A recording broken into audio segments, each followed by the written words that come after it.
Meanwhile, Kane discovers hundreds of eggs. That's weird. Meanwhile, Say alien eggs. Yeah. Yeah. Okay. Yeah. So, It sounded like he found hundreds of eggs. Sounds like he's like on a farm. Remember when we first met John McClane? Argyle picked him up from the plane and took him down the Nakatomi Tower at the Christmas party. And the terrorists were overzealous, but it was sweet when they killed Ellis. And with a little help from Alan, John McClane kicked ass. welcome back to Shat the Movies, the podcast where we answer the question, were the movies we loved when we were growing up really that good? Have you ever caught yourself thinking, why don't they make movies like they used to? Can you still remember spending your Friday night searching for the perfect movie rental at Blockbuster Video? Do you know what Blockbuster Video is? If you answered yes, then this is the podcast for you. I am one of your hosts, Gene Lyons, and alongside me are my co-hosts, Ash, the perfect organism, Parker. Hi, y'all. And Big D, Dick Ebert. Good evening. And each week we take a look back in time and decide if our favorite films still hold up. The movies we cover are chosen by you, the listeners, who generously commission the films you love. If you'd like to see all the movies we have covered, will cover, or want to choose one for yourself, please visit shatthemovies.com and have a look. At the end of each podcast, we'll provide you, the audience, with the number of wipes each movie would take to get off your respective butts. So thank you so much for listening. If you haven't already, hit that subscribe button and share with a friend. That's how we help the podcast grow. Additionally, subscribe to our sister podcast, Shat on TV, where we review TV series such as Westworld, Taboo, Lovecraft Country, American Gods, Game of Thrones, True Detective, and Watchmen. Find all the information and past episodes at shatontv.com. Finally, to hang out with us live, follow and subscribe to our Twitch channel, shatthemovies.com/Twitch, where we play video games, host watch parties, and do live edits of this podcast. All that being said, Big D, what movie are we reviewing today? Gene, I am excited to introduce our audience to January, which is otherwise known as the month of Steve. Steve has been so generous and commissioned multiple movies that the next 4 weeks, let me see, 1, 2, 3, 4, for the next 5 weeks, it will be our wonderful listener, Steve W. and his commissions. Tonight's film, which is the 1979 Alien. Then there is the Stephen King adaptation of It. There's Robin Hood Men in Tights, 12 Monkeys, and he finishes it up with Stargate. So, Steve, we could not be honored more than to start this month and dedicate it in your honor. You know, normally when I'm looking at the movie schedule, I'm like, what will I watch with other people? And which movies will I just swallow down by myself? Which grenades will I jump on top of to protect those around me? And on this stretch, I'm like, oh, cool. Hot Sauce Steve hit us up with like 5 straight good movies. And Steve was so generous, he didn't even come up with an email. He said, you know what? You guys do your thing. So thank you, Steve. We love you. Well, Alien is a 1979 science fiction horror movie directed by Ridley Scott and follows the crew of a commercial space tug, Nostromo, who encounter an aggressive and deadly extraterrestrial set loose on the ship. The film stars Tom Skerritt, Sigourney Weaver, Veronica Cartwright, Harry Dean Stanton, John Hurt, Ian Holm, and Yaphet Kotto. Alien was met with mixed reviews on release, but was a box office success, winning the Academy Award for Best Visual Effects, 3 Saturn Awards for Best Science Fiction Film, Best Direction, and Best Supporting Actress for Cartwright, and a Hugo Award for Best Dramatic Presentation. In 2008, it was ranked by the American Film Institute as the 7th best film in the science fiction genre and as the 33rd greatest film of all time by Empire. The success of Alien spawned a media franchise of films, novels, comic books, video games, and toys, including Aliens in 1986, Alien 3 in 1992, and Alien Resurrection in 1997. A crossover with the Predator franchise produced the Alien vs. Predator films, Alien vs. Predator in 2004, and Aliens vs. Predator Requiem in 2007. And a prequel series includes Prometheus from 2012 and Alien Covenant from 2017, both directed by Scott. Now, Big D, Ash, we always ask what your memories are of the films we're covering. This week it's Alien. Big D, we'll start with you. So when this movie came out in May of 79, I was 5. So obviously I did not go see this in the theater. And since the first rental store in our town, Video Connection, didn't open until I think like 84, 85, I had never seen the original Alien. I didn't even know it existed. So I went to see in 86 Aliens in the theater, loved it, came out, and one of my friends was like, yeah, did you see the original one? I was like, what?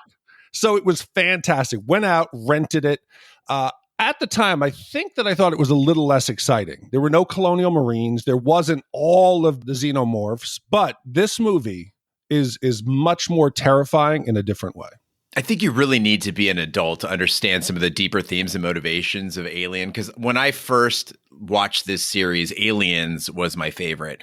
And like you, Big D, I watched Aliens first.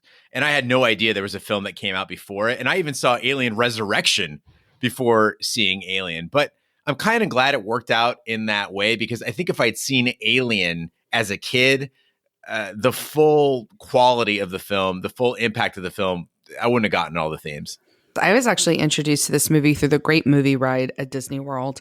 Every year we would ride through the Great Movie Ride, and there's that one scene where it gets really scary, and there's the animatronic Ripley who's like breathing really heavy, and you can hear self-destruct in 3 minutes. 3 minutes. And you ride under, and then the car stops, and then the xenomorph comes out of the ceiling and almost like touches you. And so we would always sit in the middle so that the alien would get as close to us as possible, so like we could see as much of its face as possible. And then I would beg my parents to watch the movie, and they finally gave in. I think I was around 11 when I finally watched it, and I'd never seen anything like it before. We watched Alien 1 and 2 together the first night, my dad and I, and I loved every second of it, and I still really do. So this Great Movie Ride, I'm a Disneyland person. I've never been to Disney World. It was just a ride where you went through movies? It was incredible is what it was. And it started out and it brought you through, and you stopped and you went to the set of The Wizard of Oz, and then you went through the set of like 1920s gangster films, and there was a guide who acted with the animatronics, and everything was timed, and it was super cheesy. Rest in peace, Great Movie Ride. The fact that it doesn't exist anymore, but it was fantastic. It was a great movie. Gene, I'll give you the true breakdown. As somebody who worked at Disney, it was good when they opened it, but they failed to update it. So you got into the 80s and 90s, people didn't know who the characters were. When your guide was on your train, it would go one of two directions after Aliens. Ash, did you get the cowboy scene? Hey, it's John Wayne. Or it would go off and it would do a gangster scene where it was both. You got to see both on the same ride. It would split. Every time you saw both, you would do gangsters first, and then the guy would go, he, and they'd be like, see, like, you know, because he was going to the poker room, and then they would get out, and then he would get shot, and then you would also see John Wayne, and then you see Casablanca, and then the guy would come back in the mummy scene during Indiana Jones, and then they would rescue you. Fuck. I think we're getting a Titanic thing here where you had the Jack experience and Ash had the Rose experience because she was in first class. So they got to see both of them. We got to see both. But the whole thing was that, you know, your guide is taken and then a bad guy, a gangster or a cowboy gets on to your thing. And then they're like, shut up, guys. And like, they're all sassy and you're going through the alien and they're like, what the hell is that? And then all of a sudden they get to Indiana Jones and they're like, stop, there's a curse. And then they come back and they shoot your bad guy person, and then they get back and you're supposed to applaud them, and it was very exciting. Yeah, I'm going to stick to Haunted Mansion on this one. Yes. Yeah, exactly. All right, well, for this great movie, Big D, let's roll the trailer. Still with us, Brett? Right. Yeah. Oh, she's dead. Anybody ever tell you look dead? Intercepted a transmission of unknown origin. What kind of a transmission? SOS. Human. Ash, can you see this? I've never seen anything like it. Moving on to second position. We've got this far, we must go on. We have to go on. It doesn't look like an SOS. It looks like a warning. We seem to have life. Wait a minute, there's movement.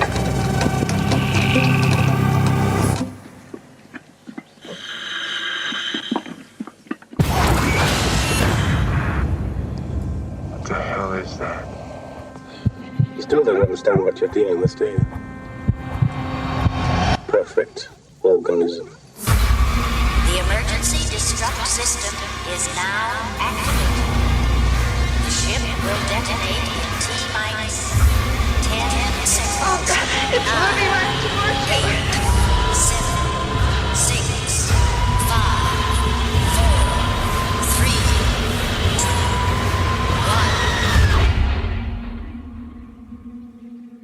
1. The commercial space tug Nostromo is returning to Earth with a 7-member crew in stasis. Captain Dallas, Executive Officer Kane, Warrant Officer Ripley, Navigator Lambert, Science Officer Ash, and 2 engineers, Parker and Brett. Detecting a transmission from a nearby moon, the ship's computer, Mother, awakens the crew. Following company policy, they land on the moon, sustaining damage in the process. Dallas, Kane, and Lambert head out to investigate and discover a derelict alien ship. Ripley deciphers part of the transmission, determining it to be a warning. This movie starts off with a really slow build, and I forgot how slow the opening parts of this movie are. You kind of go through the ship, and then they're waking up, and it's kind of the same way like as the crew, like as they wake up, the movie does. It's pretty neat that it's just this really normal premise because, sure, they're in space, and yeah, it's weird that they just woke up from, cryo-sleep, but the fact of the matter is that these people are normal people. They're going to work. They're annoyed that they're going to work. They're annoyed at their coworkers, and they're people that we can relate to. And I think that that is something that sets this apart from a lot of other sci-fi movies, because like a movie like Avatar, let's say, where you got to go all crazy with, one guy who's missing an eye, and then your main guy's in a wheelchair, and then like you got Sigourney Weaver, who all of a sudden is 9 feet tall as an Avatar. Like there's nobody I can relate to, which is why when they start having ponytail sex, I completely check out. In this movie, though, because I can relate to them, when they start to die in the scary parts, it makes it a lot scarier because it's not like they're just like random people in a movie. They're people that like we know and are in real life. It is the calm before the storm. We get this tour of the ship. It's very quiet. It's peaceful. It's still, and we get to see the future.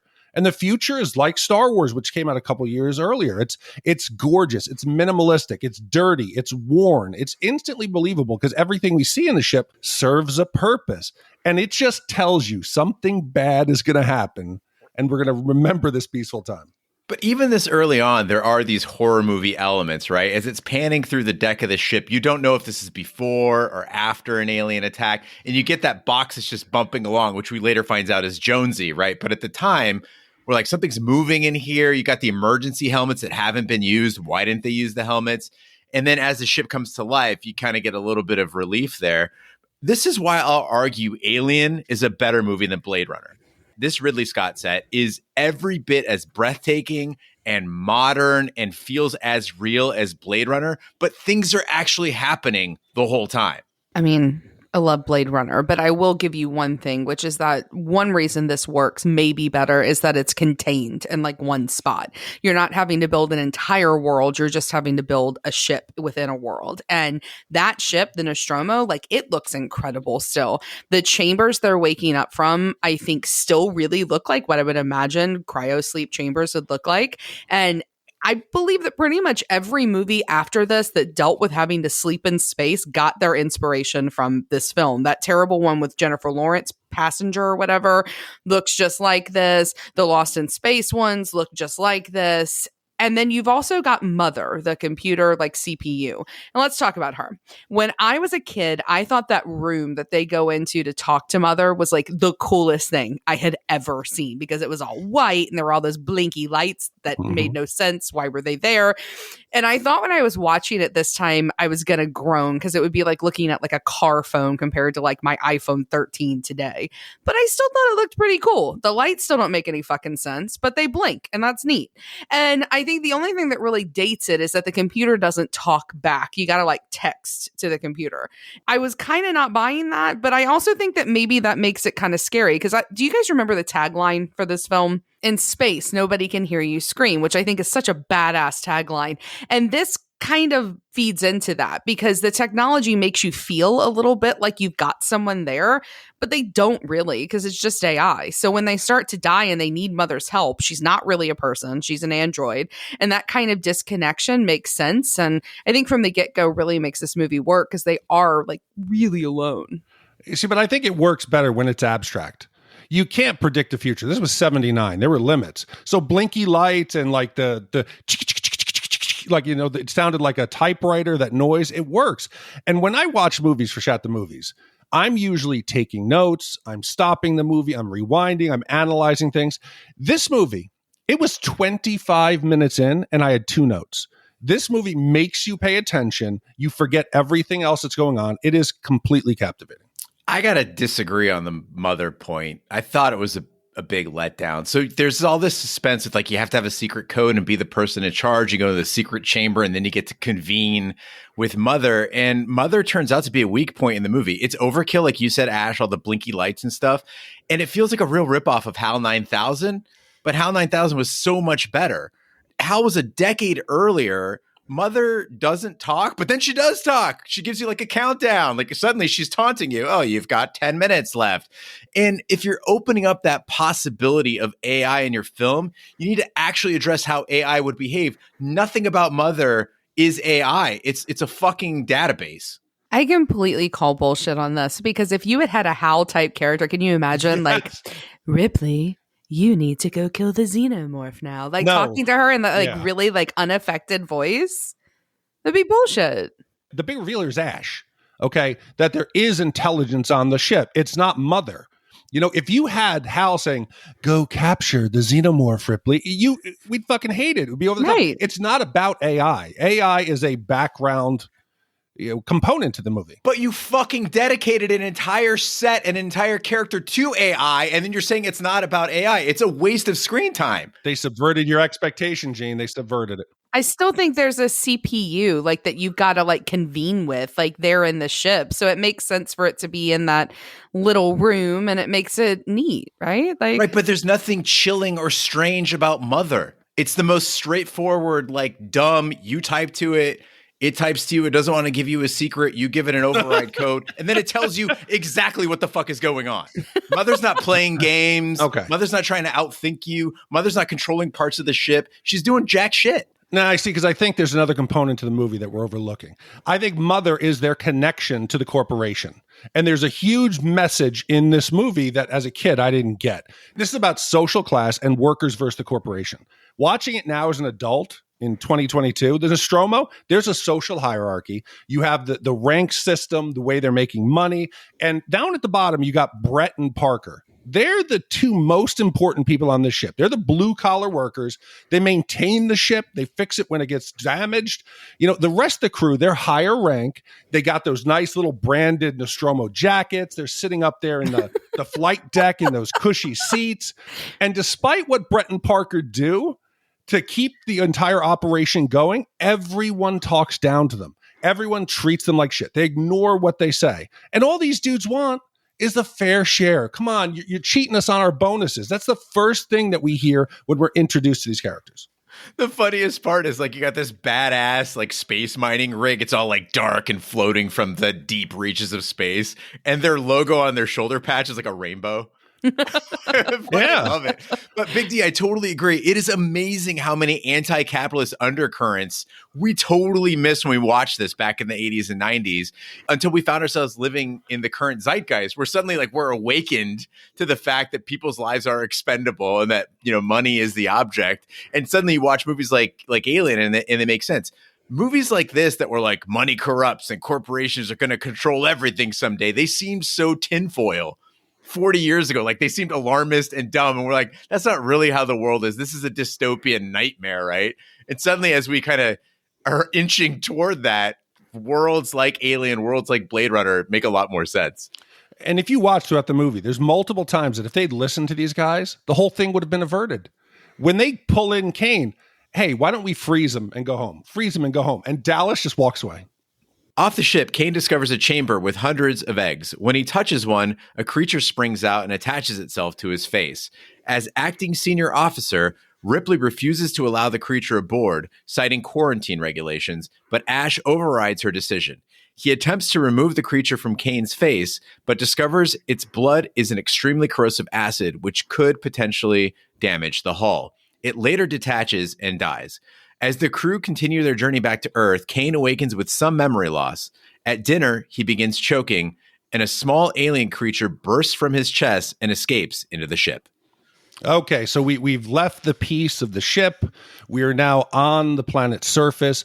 And Scott does something that I think is so effective and simple to make us as the audience uneasy. He keeps jumping from these loud, noisy external shots of the chaos, of the storm, the wind, the ship, to the peace and the quiet and the security inside the ship. Just the sound of those respirators, like when they're breathing out there, it's shooting out. The hissing, I found myself thinking of a patient on life support. And it's just so uneasy. And he keeps jumping back and forth, back and forth. And I can only imagine what it would have been like to sit in the theater. But with my headphones on, I just could feel the tension building. What was cool is that Alien placed great suspense and risk on like everything they were trying to do. And we don't normally see this in other movies. I mean, Big D, you mentioned Star Wars, and I know that's a fantasy and a space opera. It's not supposed to be sci-fi, but even Star Trek, and I know that's very far in the future. It's not the reasoning why they don't include these things, but the fact that just we hadn't seen it, right? There's no risk involved in like landing. There's no risk involved in docking. Here, everything, going into stasis, breathing, your navigation, landing on a moon, everything that they do, you get a sense nothing is easy. Yeah, I mean, I think that's one of the things that's so interesting is like in every other sci-fi, there's something like cool about going to a new planet. They're beautiful or they're charming in some way. And like this one's just like a hellscape. Like every part of it absolutely sucks. You get this tension and you start to be like, what's going to happen? What's going to happen? And then you realize that Kane is a fucking idiot. Objectively, this guy is a dumbass because you don't touch things on an alien ship. You've just seen, and Dallas has said, well, it looks like something burst through him. Okay, yes. So probably a problem, right? And then you go and you find this egg farm set in like that weird, like humid rave-lit graveyard with that crazy lighting. It's pulsing. It's looking all bulbous. And then you lean toward it? No! But I will say John Hurt plays him really well. And when the alien jumps out, still scared the shit out of me. You're too harsh. Come on. Before Aliens, did anyone ever suspect that there would be something that would lay an egg on you, that would in your throat, that would jump on you? You would never suspect that. I don't have to suspect it's going to lay an egg on me. I just have to suspect that it's going to be gross and slimy and alien. So listen, all he wants is to find something that's of value so he gets a full share. That's why they're out there. He sees an egg. Come on, eggs are yummy. Eggs are safe. They have babies in them. You'd have no reason to think this was threatening. Is he a dog? Does he have to explore it with his fucking face? Humans don't do that. We use our arms or tools. Poke it with a stick. Oh, poke. Don't lean over it. It opened up like a flower. It looked friendly, like it was saying hello. It opened up like a vulva. I'm glad you brought that up, Ash, because so actually the original ovamorph was supposed to look like a vagina.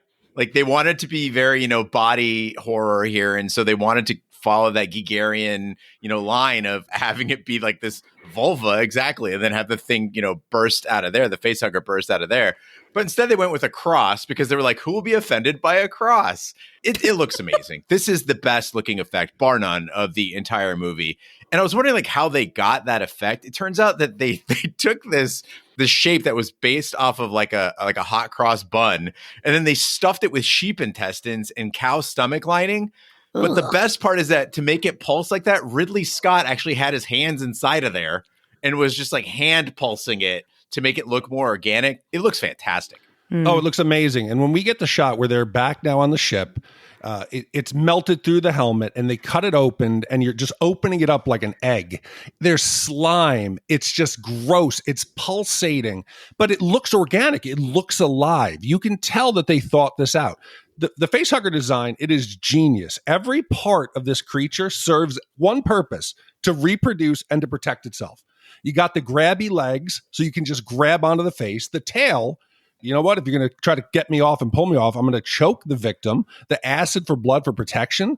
I don't think this is our normal, traditional, threatening alien. It's not large. It didn't have teeth. It didn't have fangs. It was something that you looked like you could handle. Not threatening. It is an albino eyeless devil crab. Like, that's what it looks like. It looks fucking terrifying. Yeah, maybe it's not going to impregnate me, but maybe it's going to eat me or give me a disease with its, like, crazy long fingers. It's fucking awful looking. Now, you have an infirmary on the ship, which makes me believe that maybe you anticipate sometimes people are going to get sick. Sometimes they need to be quarantined. Sometimes they need to be observed while under quarantine without a person actually being in their room. Do they not have some basic technology like, I don't know, a fucking Ring doorbell? in the infirmary. When something moves, record it. And then they're like, well, we better find it. They don't look in the windows. No, they're like, let's go inside. There's a face hugger on the loose in there. You've seen what it did to another dude, and you just open the fucking door. And what are you armed with? A pen light? Why is no one wearing a mask? You know what a face hugger wants. It's in the name. It wants to hug your face. Yes, you cover any body opening. A fucking football helmet. Yes, I'd cover my ass and I would cover my mouth. I'm not letting this thing get me. Well, the crew attempts to capture the creature with nets, electric prods, and incinerators. Brett follows the crew's cat, Jones, and is ambushed by the fully grown alien. Dallas enters the ship's ducts, intending to force the monster into an airlock, but it takes him out. Lambert implores the others to abandon ship and escape in its small shuttle, but Ripley explains that it will not support 4 people, and she insists on continuing with Dallas's plan of flushing out the alien. So we're halfway through this pod, and I am shocked that Big D hasn't brought up the design elements of the film, being the Giger expert that he is. I mean, he's been to the museum after all. But I was in awe of how they contrasted the human industrial design of the Nostromo with like that biomech design of the alien ship. Because if you think about movies we've seen before this, you can see like flying saucers or weird shaped alien ships. But when you get inside, it pretty much looks like a human ship, right? It's got buttons, it's got like control levers. They don't really think too far beyond that. Here, you've got things that look like parts of a body. You've got things that you don't know what they do. They're wet, they're slimy. It doesn't look like anything we would engineer. But I could swear as the xenomorph matured aboard the Nostromo itself started to look more biological. It was like Giger was infecting the ship. We got deeper into it and saw that parts of it were wet and kind of biological looking. They take that even further in Aliens with their saliva or whatever, when they start sticking the victims into the walls. So they take it even a step further. But I'm equally surprised that you've not brought up the crew's reaction to this danger. I know that you're going to hold them responsible because they didn't have a video camera in the OR. They went in there without masks. But remember, these dudes, they're miners. They're towing a giant rock through space. They're not colonial Marines. They weren't prepared for this. And actively, Ash is working against them. So maybe Ash turned off the cameras. Ash is assuring them it's safe. When it bursts out of the chest, a net seems like maybe a thing that you could use to catch it. It's tiny. It's like the size of a squirrel. It makes sense. Let's go out, catch it. We'll use what we have. It's not a big threat. We'll catch it and throw it out the airlock. So I'm not that critical of them not realizing what the true danger was. Yeah, I have to be with Big D on this one. I think that they approach it fairly logically. Like you got this tiny thing that it's kind of cute, like when it like kind of winks at them, you know, and I wouldn't worry much about it either. I'd figure as long as it wasn't inside of me about to burst out, then I'm probably good. And I didn't have a crab thing on my face, so like I'm probably not going to have one bursting out of me. I mean, how are they supposed to know that it's going to grow from like baby to 6'3" overnight? Okay. I've been in the house when people saw like a mouse or like a bat, and everybody's getting like lacrosse sticks, hockey sticks. They're like covering themselves up, you know, getting whole blankets, running out of the house. I'm sorry. This is a tiny squirrel that bursts through a dude's chest, shows you what looks like fucking metal teeth, and then zips off at 50 miles per hour. I'm incredibly alarmed. And Ash, you call this thing cute? It was kind of cute. I think it was kind of bad. Like, no. I hate to say it, but the face hugger looks great. The drone looks great. The chest burster, I was surprised at how bad it looked. It looked totally cheesy. And when it scampers off like across, it reminded me of Spaceballs. Like it looked bad. No, you're crazy. And doing my research for this, the cast was not allowed to see the set. You know, it's obvious we know how it's done, that the actor, his chest is one part, and then under the table, they're having actors force the little alien out. Oh, really? Yeah, the rest of the crew, you're such a jackass. The rest of the crew could not see the scene. So they didn't know it was going to be just a fountain of blood. They did it in 2 takes, and the reaction, the surprise, and as they recoil, that was a real, genuine reaction. That percussive like blood blast inside of his t-shirt, I was like, whoa, fuck, that's awesome, right? His reaction, you know, John Hurt doing his thing, John Hurton, that looked great. But then all of a sudden when we actually see the thing, I was like, you could have maybe had it out of focus or something. Again, my expectation was set by that ovamorph, right? Anything less than that is a letdown.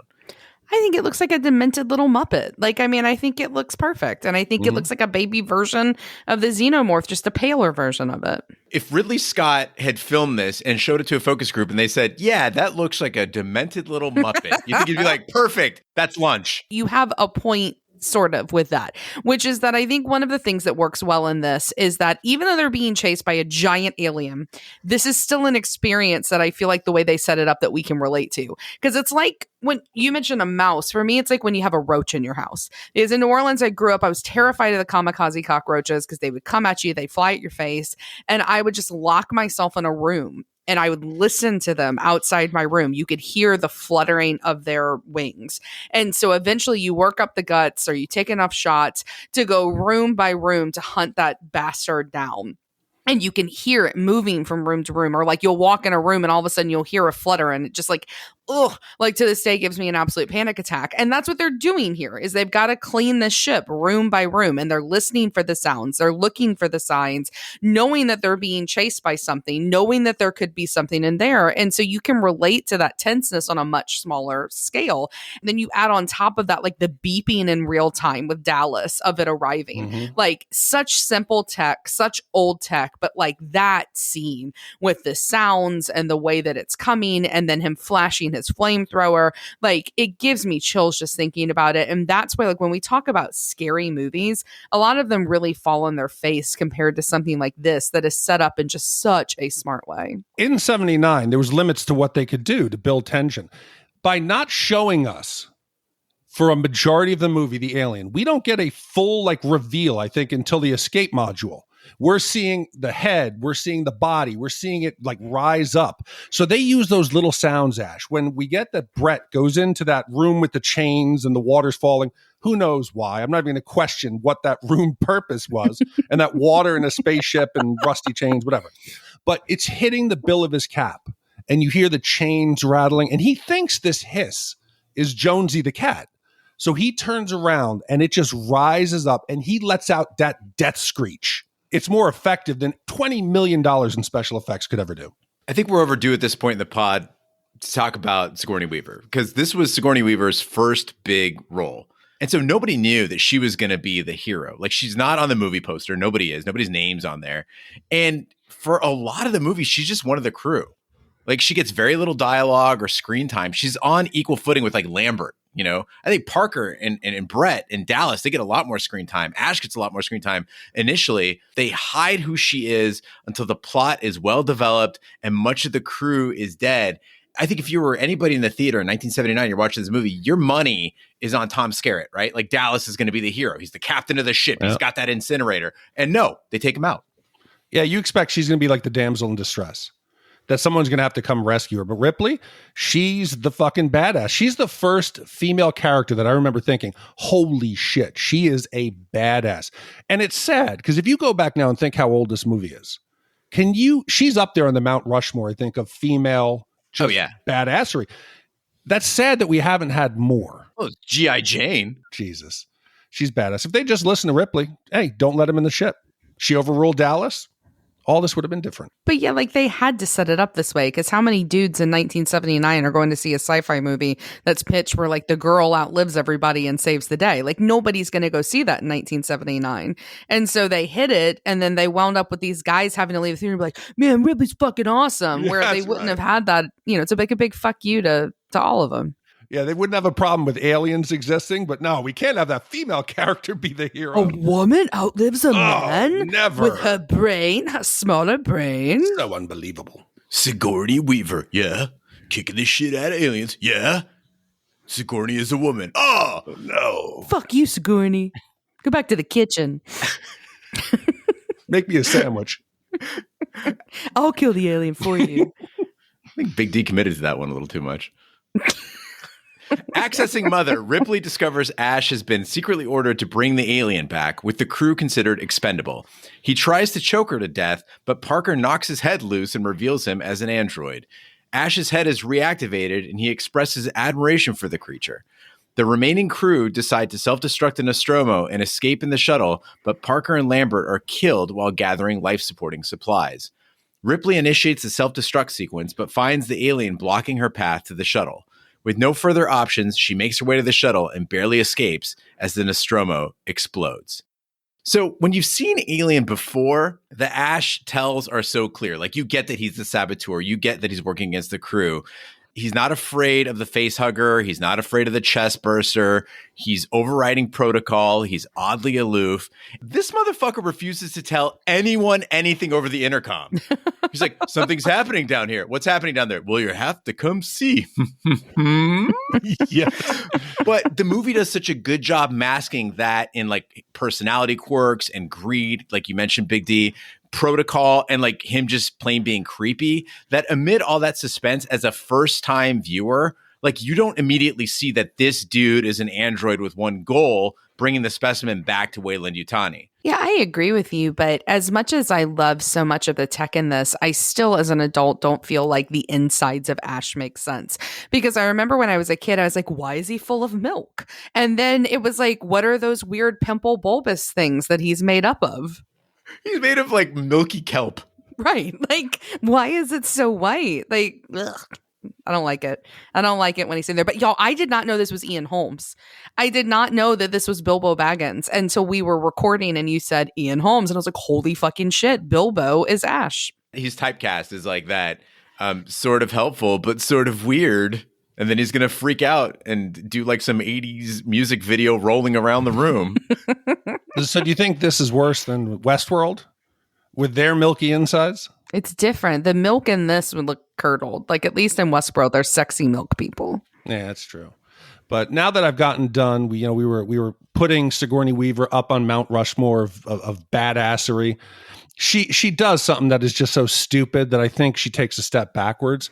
Why is she going back to look for Jonesy the cat? My head almost exploded. It's the dumbest part of the movie. She's been competent the whole time. She's pragmatic. She's making decisions to save people's lives. I know she's the only one left. I know she's depressed and she doesn't want to be alone. But all of a sudden she becomes emotional and she's going to go do something that doesn't make any sense. Come on, get the hell off the ship. Survive. Sigourney didn't need to take these steps backwards. It just wasn't in her character. I like how you just all of a sudden made it appear that Sigourney got her period like halfway through the movie. But she's just emotional. The worst thing you could possibly say at this moment, Big D. Okay. I just want to mention she's about to die. Everyone has been killed by a xenomorph. She's alone. Like, I'd be fucking emotional too. Like, and if anything, she's fairly well put together. She doesn't have like tears running down her face. Like, there's not a scene where she goes and like changes her tampon and sits in the corner and eats some chocolate. Like, I mean, it isn't like that. And the cat's all she has. She wants to save the cat. I get it.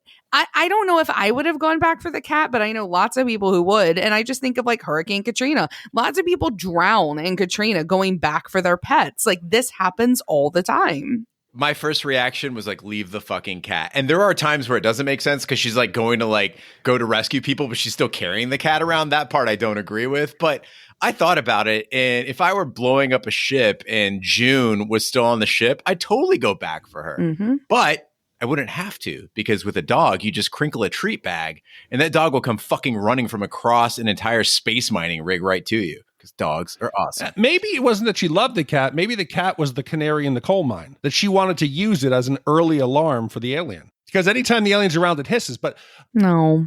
Thank God that when she tries to stop the self-destruct, and the countdown, I expected it at 1 that she was going to be able to cancel it. And when it doesn't work, I was like, thank you for not being so stupid. I'm not trying to be edgy here, and I don't know if this was intentional, but I felt like everyone but Ripley actually deserved to die. Like, I wasn't mad about it. I was kind of cheering. Kane, he puts his face right above the alien egg pod.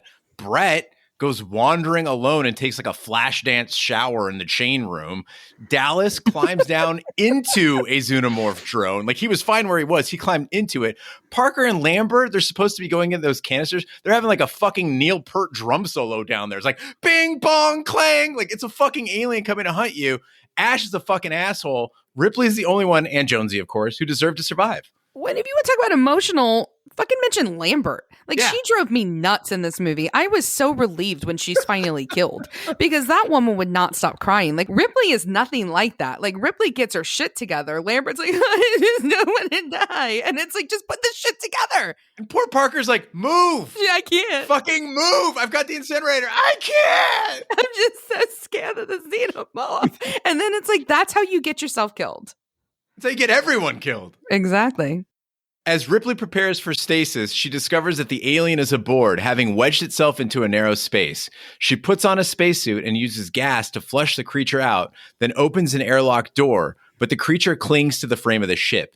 She shoots it with a grappling hook, but the gun catches as the airlock door closes, tethering the alien to the shuttle. It pulls itself into an engine exhaust, but Ripley fires the engines, blasting the creature away into the depths of space. After recording the final log entry, she places Jones and herself into stasis for the trip back to Earth. How the fuck is Ripley hotter the more wrecked she gets? Like, at the beginning, she fucking looks like REO Speedwagon. And by the end, like, I'm ready to hop in that stasis pod with her. And this trend just continues throughout the Alien series. It's like the worse her life gets, the better she looks. Yeah, but nothing can forgive that haircut, right?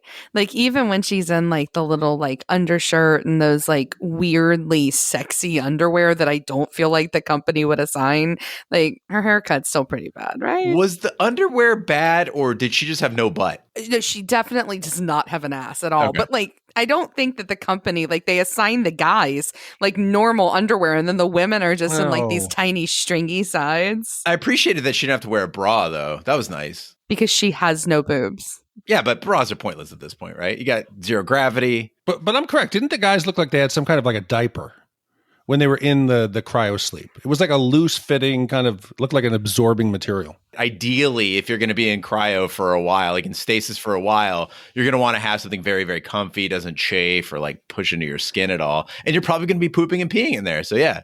And you know what is not comfortable? Stringy underwear. So just want to point that out. Well, no, but I'm saying she didn't have her choice of clothing at the time. This is an emergency shuttle, right? But even at the beginning, it's still stringy. You sent us that screenshot to prove she had no ass. It's not stringy. It covered her whole ass. It wasn't stringy. Well, there is no ass to cover. I'm not complaining. I thought it looked great. Stringy. It's stringy on the sides. I don't think the opposite of stringy is covers your ass. No, I thought she meant like a G string. I think but it's like very stringy on the sides. I think she bought the wrong size. Maybe she should have up one. Oh, well, she was in stasis for a long time, so she probably lost weight while she was in there. So she lost her ass. She's been laying around for months. Years. Well, one thing, Ripley's ass aside, one thing I find really interesting about this movie is that I don't think that they knew that this was going to be the franchise that it became. You know, Aliens, I think the Aliens sequel is considered to be a superior movie by a lot of people, probably myself included, just in terms of enjoyment of watching. But this film could have totally stood on its own, and there never have been another xenomorph film ever.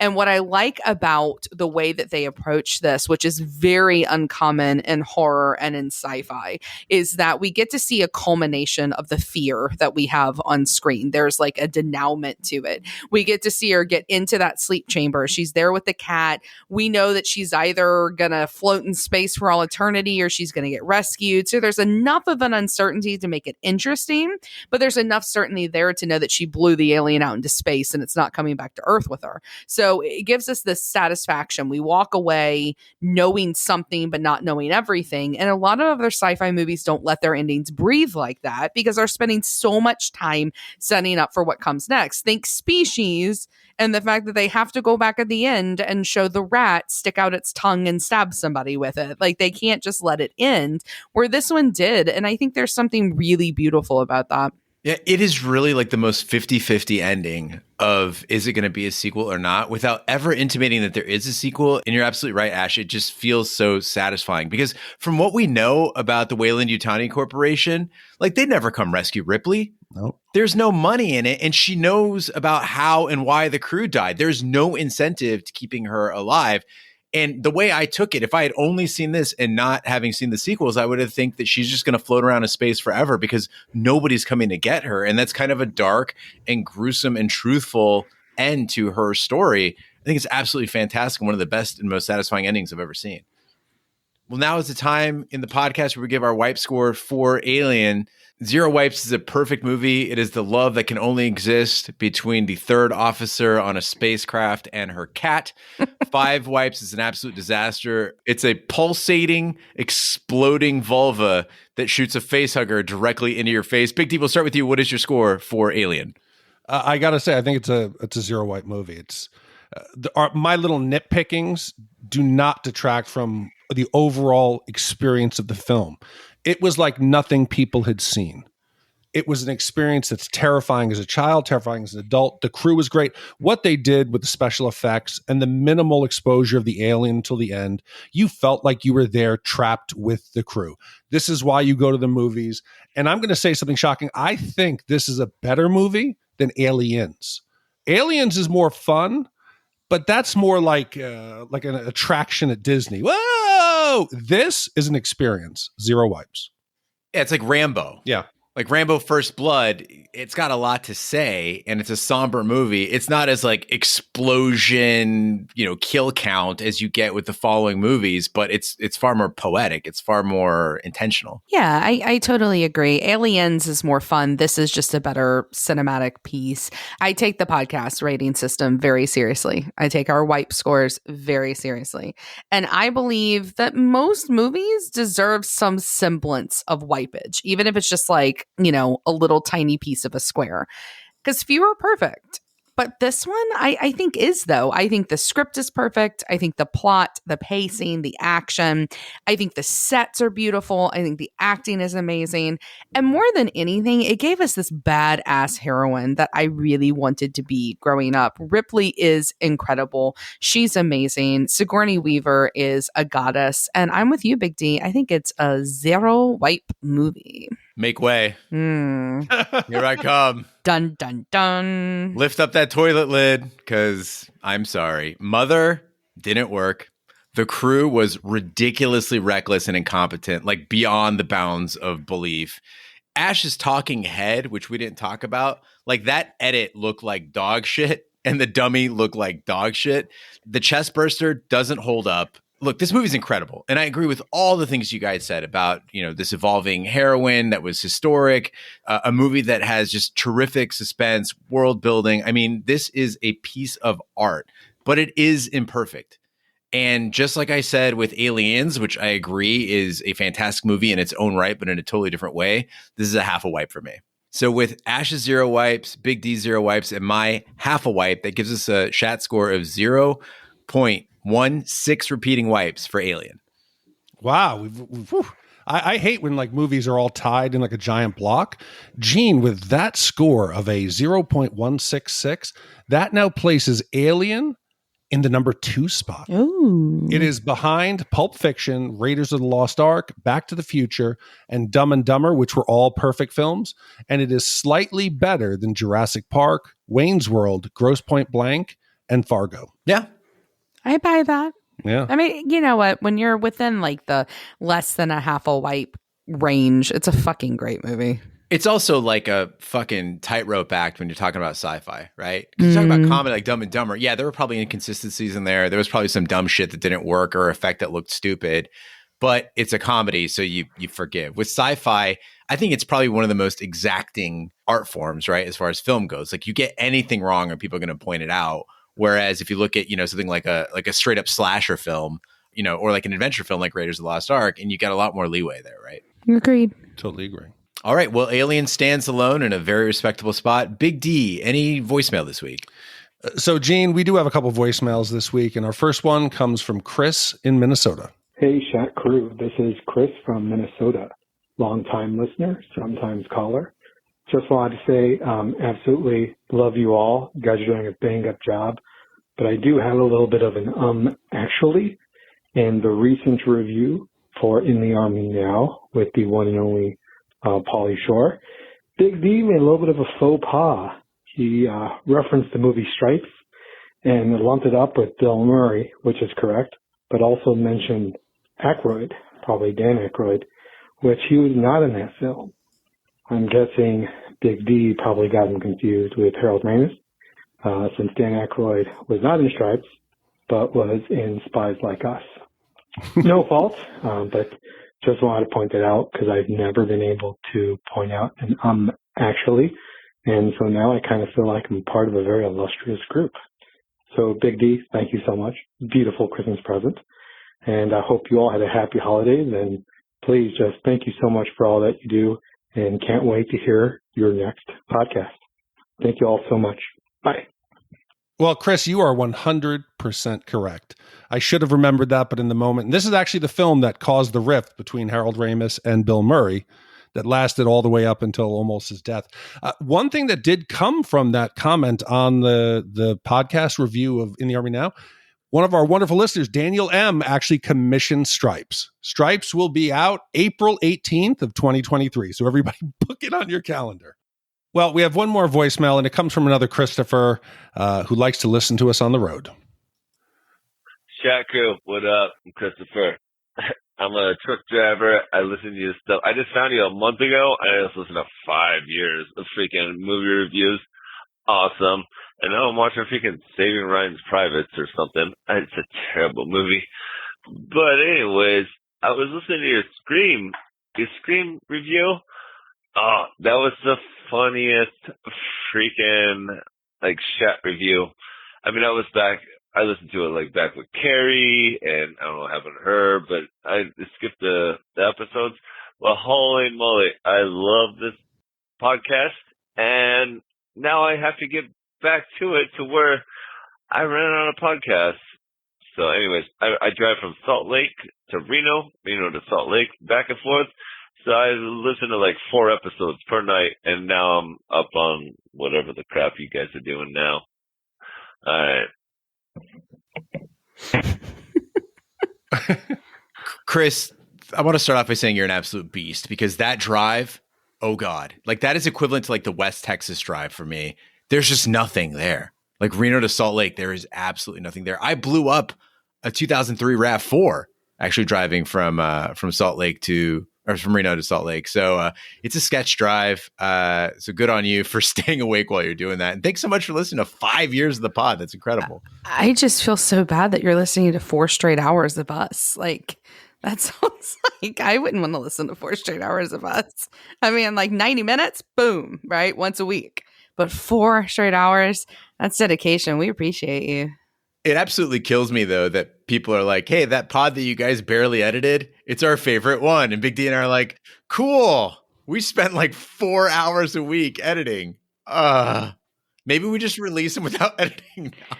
God, no, because people would get sick of it real quick. No, it was good because we were all drunk that episode. That was one of our drunk episodes. Yeah, when we're not drunk, we have our tells that nobody knows about, which is that I always clear my throat when I make up, and when I mess up, and I'm like, okay.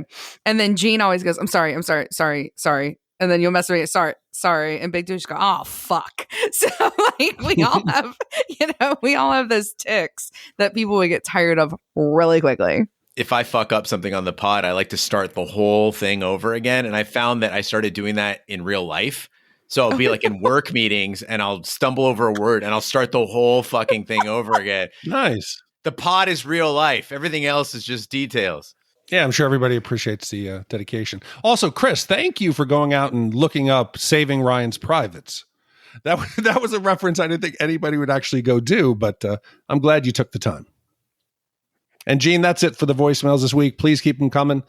We thank everyone who makes the effort to listen to us.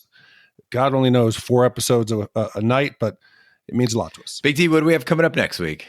So Gene, next week, the month of Steve continues. In 1960, 7 preteen outcasts fight an evil demon that poses as a child-killing clown. 30 years later, they reunite to stop the demon once and for all when it returns to their hometown. Commissioned by Steve, released in what was actually on TV in 1990. I remember this one, and I'm still terrified by "They all float down here, Georgie." What is that? What is that accent? They all float, Georgie. You sound like it is like Roz from Monsters, Inc. It's Harvey Firestein. Edna Turnblatt. Well, thank you, Steve, for this commission and the next. And thank you to all the commissioners who make this podcast possible. That concludes this week's episode of Shat the Movies. Be sure to follow us on social media and share with a friend. We're on Facebook, Twitter, Snapchat, and Instagram at Shat the Movies. You can email us, host@shatthemovies.com, or leave us a voicemail like Chris and Chris did at 914-719-SHAT. You can support the podcast by shopping our Amazon affiliate link, buying our merch, or commissioning your own movie. Find all that information by visiting our website, shatthemovies.com. Also, you can check out our sister podcast, Shat on TV. We review TV series such as Lovecraft Country, Westworld, True Detective, Taboo, American Gods, Game of Thrones, and Watchmen. Find all that information on our website, shatontv.com. Wherever fine podcasts can be found, including iTunes, Google Play, Stitcher, and YouTube. Be sure to subscribe. And if you stop by iTunes or Spotify, leave us a review. That helps the podcast grow. On behalf of my co-hosts, Big D and Ash, I'm Gene Lyons. Join us next week for the following movie.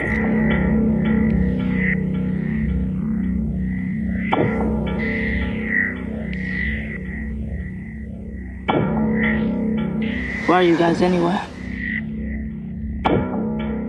We're sort of a club. Yeah, the Losers Club. You want in? Yeah, I do. Hey, we're 7 now. Lucky 7.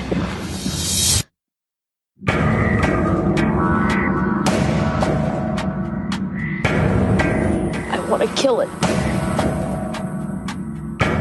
I just want to forget about it. It's not just us. It's all the other kids, too. Who's gonna be next? It kills kids, damn it. You killed my brother George, you bastard! Let's see you now. Maybe it's the water. The water? Maybe it's the sewer. Hi, Georgie.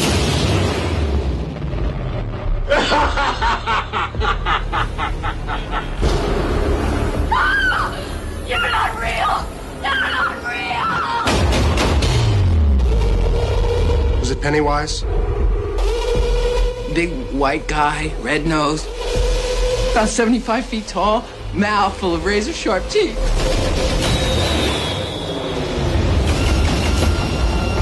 You smell that?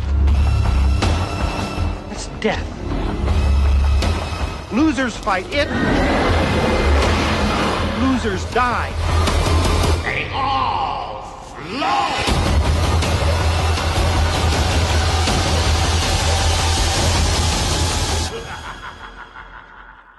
And this trend just continues. Jesus, you okay? What happened? June just fucking like came, just went, ah! She's got an alien in there.